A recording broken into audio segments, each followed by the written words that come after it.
Hello everyone, welcome to my channel Rahas tutorial. আশা করছি তোমরা সবাই খুব ভালো আছো। আমার আগের ভিডিওতে আমি এক্সপ্লেনেশন দিয়েছিলাম our forest from the book Bumblebee 5।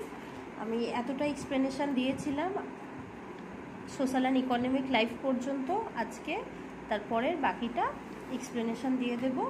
সেটা শুরু হচ্ছে ডিফরেস্টেশন থেকে শুরু করা যাক। ডিফরেস্টেশন মানে হচ্ছে যে বন গাছপালা যে উজাড় করে দেওয়া হয় সেটা হচ্ছে deforestation. The cutting down of trees on large scale is called deforestation. তাহলে একটা বিশাল পরিমাণে যে গাছপালা যখন কেটে দেওয়া হয় তাকে বলা হয় deforestation. It involves a complete and long term removal of trees cover without planting trees back. তাহলে কি এই ডিফরেস্টেশনটা কি, যে একটা দীর্ঘমেয়াদী ভাবে সম্পূর্ণ এবং দীর্ঘমেয়াদীভাবে গাছপালাকে কেটে দেওয়া হয়, রিমুভ করে দেওয়া হয় উইদাউট প্লান্টিং ট্রিজ ব্যাক। নতুন করে গাছপালা না বসিয়ে সেটাকে পুরোপুরি কেটে দেওয়া হয়, সেটাই হচ্ছে deforestation. Deforestation is one of the biggest threats to the tribal people who live in forest. তাহলে ডিফরেস্টেশন কাদের জন্য? যারা ট্রাইবাল পিপল, যারা জঙ্গলে বসবাস করে তাদের জন্য একটা বড় থ্রেট। খুব স্বাভাবিক, কারণ তাদের বসবাসের জায়গাটা হারিয়ে যায়। কজেস অফ ডিফরেস্টেশন, তাহলে দেখা যাক ডিফরেস্টেশনের কারণগুলো কি। এগ্রিকালচার, কৃষি দেখা যাক। The forest cover of a region is often remove to convert it into agricultural land which is used for growing crops to meet the food requirement of the people। তাহলে কি হচ্ছে, মানুষের ফুড রিকোয়ারমেন্ট মানে খাদ্যের চাহিদার জন্য কি হয়, গ্রোয়িং ক্রপস কি হয়, শস্য পণ্য কি হয়, উৎপাদন করা হয়। তার জন্য একটা বিশাল পরিমাণে যে জঙ্গল থাকে, ফরেস্ট থাকে, তাকে সরিয়ে দিয়ে তাকে কনভার্ট করা হয়, পরিবর্তন করতে হয় তাদের কৃষিভূমিতে। এগ্রিকালচারাল ল্যান্ড, কৃষিভূমিতে তাকে পরিবর্তন করা হয় কিসের জন্য? মানুষের ফুড রিকোয়ারমেন্টকে পুরো করার জন্য। সেটা হচ্ছে ডিফরেস্টেশনের একটা অন্যতম প্রধান কারণ। সেকেন্ড হচ্ছে ইনক্রিজ ইন পপুলেশন, জনসংখ্যা বৃদ্ধি। And increase in population leads to an increase demand for land. তাহলে জনসংখ্যা বৃদ্ধির সঙ্গে সঙ্গে কি হয়, মানুষের বসবাসের জন্য যে চাহিদা, সেই জায়গার চাহিদা বাড়তে থাকে। For land, roads and houses. To meet this demands, এই দাবিগুলো পূরণ করার জন্য forests are being cut down at very fast rate, খুব দ্রুত সহকারে কি হয়, এই জঙ্গলগুলো কেটে ফেলা হয়। ওভারগ্রেজিং মানে হচ্ছে অতিরিক্ত চারণভূমি। Exposing a region to cattle grazing for a long period removes the plant and grass cover of the region. তাহলে কি হয়, exposing a region to cattle grazing মানে গবাদি পশু যে চালনা করা হয়, মানে গবাদি পশু যে হাঁটা চলার জন্য যে জায়গাটা, একটা লং টাইম ধরে একটা অঞ্চলে যখন দেখবে আমরাও কোনো ঘাস বা মাঠে হাঁটাচলা করি, সেখানে কি হয়, ঘাস বা ছোট ছোট যে প্লান্টগুলো থাকে সেগুলো মারা যায়। তো অতিরিক্ত চারণভূমির জন্য যখন ক্যাটেল গ্রেজিং করা হয়, চারণভূমি যেগুলো থাকে তার কারণে কি হচ্ছে, অথবা ডিফরেস্টেশনের একটা অন্যতম প্রধান কারণ হয়ে যাচ্ছে, কারণ সেখানে প্লান্ট বা গাছপালা আর তৈরি হচ্ছে না। কমার্শিয়াল অ্যাক্টিভিটি মানে বাণিজ্যিক কার্যকলাপ। The cutting of trees for firewood,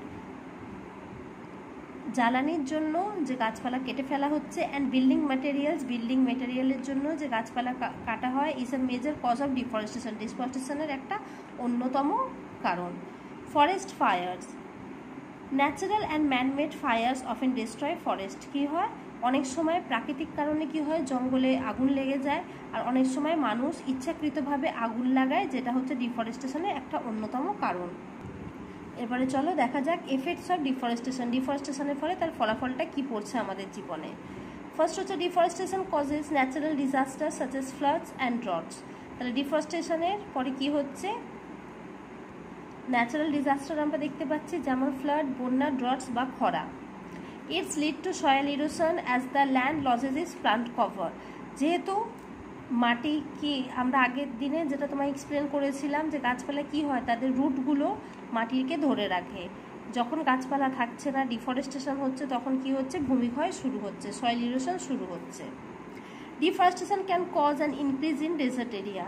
খুব স্বাভাবিক, যখন সেখানে গাছপালা থাকছে না, সেটা কি মরুভূমিতে পরিণত হচ্ছে। Air pollution increases when many trees are cut, যখন বিভিন্ন গাছপালা কেটে ফেলা হচ্ছে অনেক গাছপালা, তখন কি হচ্ছে, এয়ার পলিউশন বাড়ছে, এয়ার পলিউশনের সংখ্যা বাড়ছে। Deforestation endangers the lives of wild animals and the tribe people. ডিফরেস্টেশনের ফলে কি হচ্ছে, যারা ওয়াইল্ড লাইফ অ্যানিমাল, যারা বন্য প্রাণী, wild animals and the tribe people, যারা ট্রাইব পিপল, তাদের জন্য কি তারা বিপন্নতার মুখে আজকে দাঁড়িয়েছে। As it destroys there natural habitat, কারণ তাদের যে স্বাভাবিক বাসস্থান সেটা নষ্ট হয়ে যাচ্ছে। It causes unexpected climate change in a reason, একটা অঞ্চলে অপ্রত্যাশিত আবহাওয়া পরিবর্তনের একটা ভালো ফল পড়ছে। কারণ আমরা জানি গাছপালার জন্য আমাদের যে রেন সাইকেলটা সেটা ন্যাচারাল আর থাকছে না, তার জন্য কি হচ্ছে, ক্লাইমেট চেঞ্জ হয়ে যাচ্ছে। আমরা এমনিতেও আমরা যারা আছি আমরা দেখতে পাচ্ছি, আমরা ছোটোবেলায় যে ক্লাইমেটে থাকতাম এখন দুদিন ছাড়া বৃষ্টি হচ্ছে, একটা বিশাল পরিমাণের একটা গ্লোবাল ওয়ার্মিং তৈরি হচ্ছে। তো এটার একটাই কারণ হচ্ছে ডিফরেস্টেশন। এরপরের যেটা হচ্ছে সেটা হচ্ছে কনজারভেশন অফ ফরেস্টের কি সংরক্ষণ। To protect, to save or preserve is known as conservation. কোনো কিছুকে সংরক্ষণ করার নামই হচ্ছে conservation. We are dependent on forest for many things, আমরা বিভিন্ন কারণে ফরেস্টের ওপরে কি নির্ভরশীল। By destroying them we are causing an imbalance in nature, তাদের ধ্বংস করে কি হচ্ছে, আমরা প্রকৃতিতে একটা অসামঞ্জস্য নিয়ে আসছি। It is important that we conserve trees and plants that we still have, এটা খুবই গুরুত্বপূর্ণ যে আমরা গাছপালা কি করি, সংরক্ষণ করি, যেটা আপাতত যতটুকু বেঁচে আছে সেটাকেই আমাদের সংরক্ষণ করা উচিত। রোল অফ দ্য গভর্নমেন্ট, দেখা যাক সরকারের কি ভূমিকা। Forest conservation is a world wide concern, তাহলে ফরেস্ট সংরক্ষণ একটা বিশ্বস্তরে একটা কি হয়েছে, একটা উদ্বিগ্ন বা চিন্তার উদ্বেগ সৃষ্টি করেছে বা চিন্তা তৈরি করেছে। The destruction of forest causes an imbalance between humans and nature. Destruction মানে হচ্ছে ধ্বংস, তাহলে গাছপালার যে ফরেস্টের ধ্বংস হচ্ছে সেটা কি করছে, একটা ইমব্যালেন্স তৈরি করছে, ভারসাম্যটা নষ্ট করছে, কার মধ্যে, হিউম্যানস, মানুষের, আর নেচার, প্রকৃতির মধ্যে।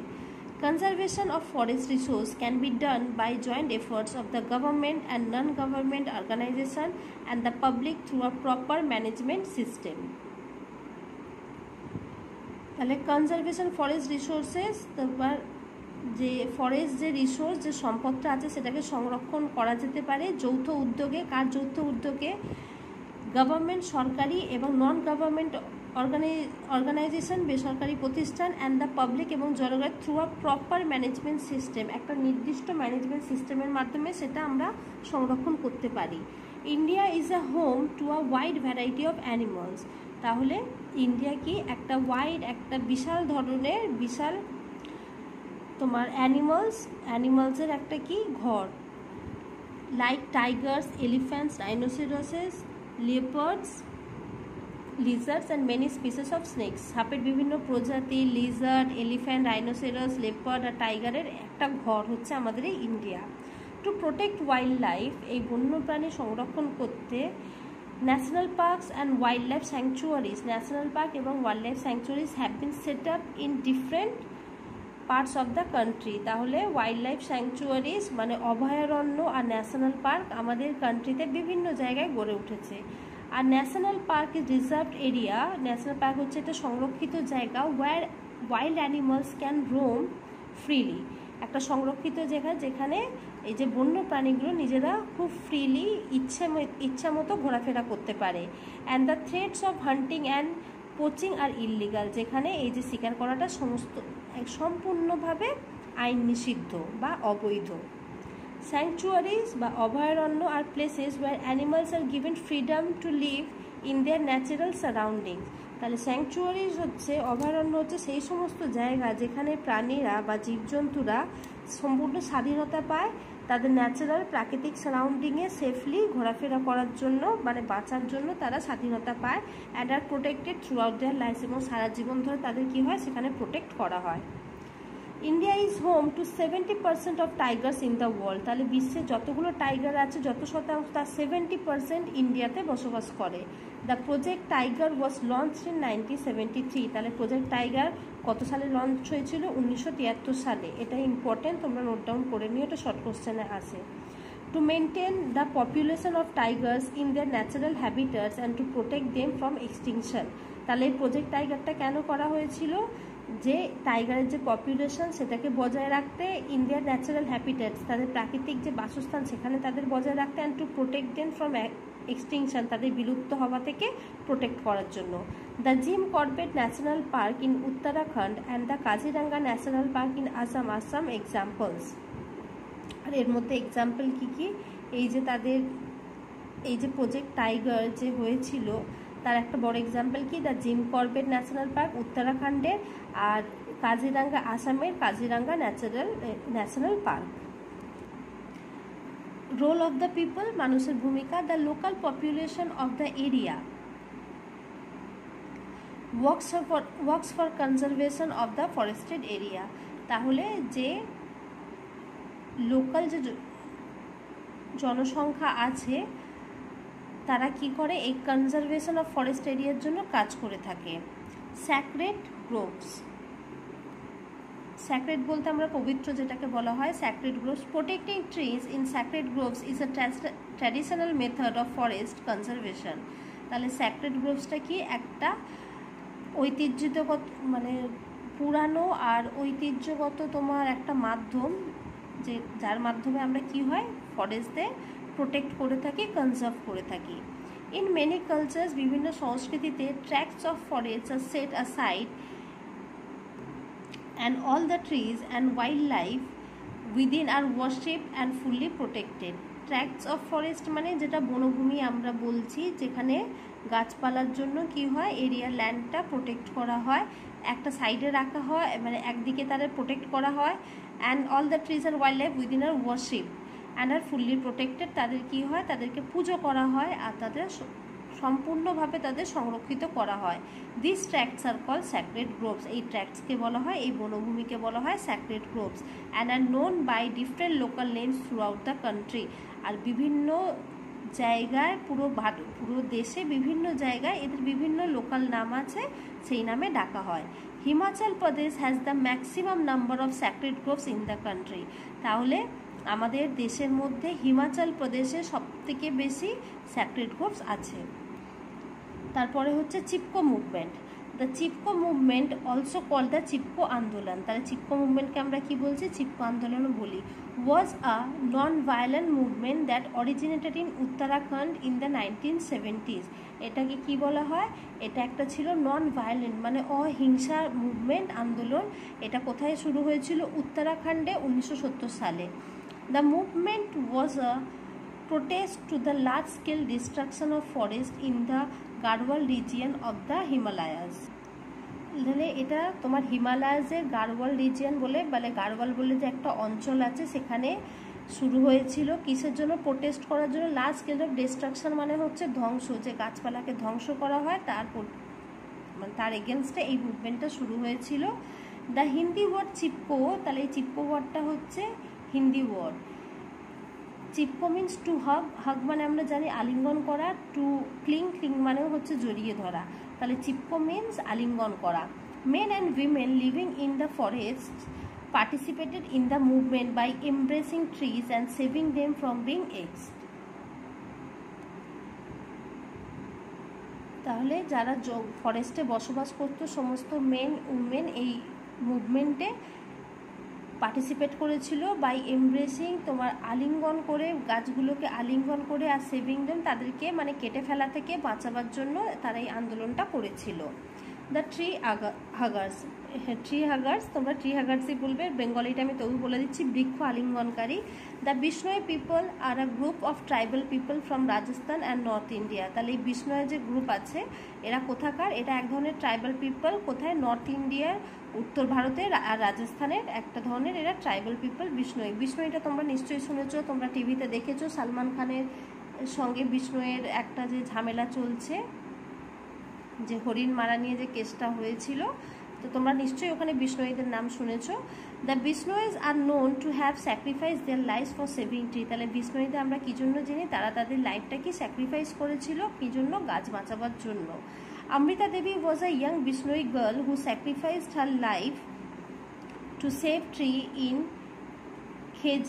Khejarli a village in Jodhpur. তাহলে খেজারলি একটা যোধপুরের একটা ভিলেজ হচ্ছে, তার নাম হচ্ছে খেজারলি। সেখানে অমৃতা দেবী বলে একটা ইয়াং বিষ্ণুই গার্ল ছিল, সে তার জীবনকে স্যাক্রিফাইস করে দিয়েছিল গাছ বাঁচাতে গিয়ে। When she learn that the soldier sent by the ruler of Jodhpur were order to cut the trees, যখন সে শুনতে পেয়েছিল যে কি যোধপুরের যে রুলার ছিল, যে শাসক ছিল, সে গাছ কাটার জন্য কি হচ্ছে কার্সদের পাঠিয়েছিল। Of the village for firewood, firewood মানে তোমার জ্বালানি কাঠের জন্য গাছটা কাটতে আদেশ দিয়েছিল। She hug the trees to prevent them from being cut, সে গাছটাকে জড়িয়ে ধরেছিল কি জন্য? সে গাছ কাটা থেকে বাঁচাবার জন্য, রোধ করার জন্য জড়িয়ে ধরেছিল। However the soldiers did not stop, তারপরেও কি হচ্ছে? সৈন্যরা থামেনি। And Amrita lost her life, আর অমৃতা কী হয়েছিল? তার জীবনকে তাকে হারাতে হয়েছিল, মানে তাকে মেরে ফেলা হয়, তার লাইফটা শেষ হয়ে গিয়েছিল। The sacrifice she made encourage others in her village, তাহলে সে যে স্যাক্রিফাইসটা করেছিল, তার এই স্যাক্রিফাইসটা যারা আদার্স ভিলেজার ছিল তাদেরকে উৎসাহিত করেছিল কী জন্য? Who started hugging the trees to save them, তারা প্রত্যেকে কী করেছিল? গাছকে এসে জড়িয়ে ধরছিল, কেন? গাছটাকে বাঁচাবার জন্য। It is said that nearly 363 Bishnoi people loss their lives during this movement. তাহলে কি জানা যাচ্ছে? এই যে তারা গাছকে বাঁচাতে গিয়েছিল, এই মুভমেন্টে 363 বিষ্ণুই পিপল তাদের কি জীবনটা হারিয়েছিল। This earn the Bishnoi tribe the title of tree huggers, এই ঘটনা থেকেই বিষ্ণুই পিপলদের কী নামে ডাকা হয়? ট্রি হাগার্স হিসাবে ডাকা হয়। তারপরে হচ্ছে বন মহোৎসব। বন মহোৎসবের সঙ্গে আমরা সবাই পরিচিত। দেখা যাক, Van Mahotsav is a 7-day festival celebrated annually in India. তাহলে বার্ষিকভাবে কি হয়? বছরে 7 দিন আমরা বন মহোৎসব পালন করি ইন্ডিয়াতে, ভারতে। It is organised every year in July, এটা প্রতি বছর কখন অর্গানাইজ করা হয়? জুলাই মাসে। During this festival many trees are planted by people across the country. তাহলে এই ফেস্টিভ্যালের সময় কি করা হয়? বিভিন্ন জায়গায় বিভিন্নভাবে মানুষ কি করে? অনেক গাছপালা কি করে? প্লান্ট করে, বসায়।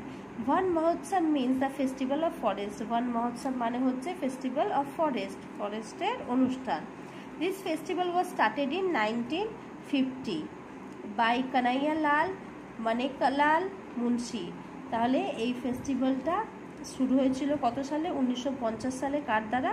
কানাইয়ালাল মানেকলাল মুন্সি এটা শুরু করেছিলেন। হু ওয়াজ আ ফেমাস এনভায়রনমেন্টালিস্ট, উনি একজন কী ছিলেন? একজন পরিবেশবিদ ছিলেন। And the minister of agriculture and food during that time, উনি ওই সময় কী ছিলেন? কৃষি এবং খাদ্য মন্ত্রণালয়ের একজন কী ছিলেন? মন্ত্রী ছিলেন। People participated in this festival by planting saplings in their homes. তাহলে কী করে মানুষ এই সময় কীভাবে পার্টিসিপেট করে, যোগ দেয় এই ফেস্টিভ্যালে? বাই প্লান্টিং স্যাপলিং, ছোটো গাছের চারাকে আমরা স্যাপলিংস বলি, in their home, school, colleges and offices. তাহলে কি হয়? মানুষ পার্টিসিপেট করে কিভাবে? স্কুলে, কলেজে, বাড়িতে, অফিসে গাছের চারা বসাবার মাধ্যমে। আই হোপ তোমরা আমার এক্সপ্লেনেশনটা বুঝতে পেরেছো। আচ্ছা, আমি এখানে একবার তোমাদের সরি বলে দিই, কারণ আমার গলাটা খুবই আজ খারাপ অবস্থায় আছে, গলাটা পুরো ধরে আছে। আই হোপ ভয়েসটা অত ক্লিয়ার নেই, কিন্তু তোমরা বুঝতে পেরেছো। আগের দিন যারা ভিডিওটা দেখোনি, পুরো চ্যাপ্টারটি আমি এক্সপ্লেনেশন দিয়ে দিলাম। এটা পার্ট 2, পার্ট 1 যারা দেখোনি আমি তাদের লিঙ্কটা ডেসক্রিপশানে দিয়ে দেবো।